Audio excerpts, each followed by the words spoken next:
နေ့ကမောင်ဆိုင်လင်းထဲရဲ့မွေးနေ့ကုသိုလ်ဖြင့်ကျွန်တော်စသားဆံပြတ်ကိုလာရောက်ပြီးတော့လူရန်ကုသိုလ်ပြုပြီးတာဖြစ်ပါတယ်နော်ဒီလိုစိတ်မှာလာရောက်ပြီးစိတ်ကမှုခံရတဲ့ရုံရဲ့နေရာဒီနာရှင်များတောက်သုံးနိုင်ရဆိုပြီးတော့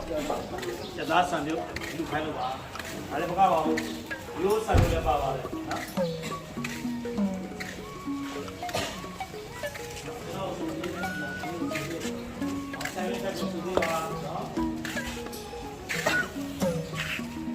တဲ့ရမူနဲ့လူကနောက်လူသားပြင်းဖြစ်ပါတယ်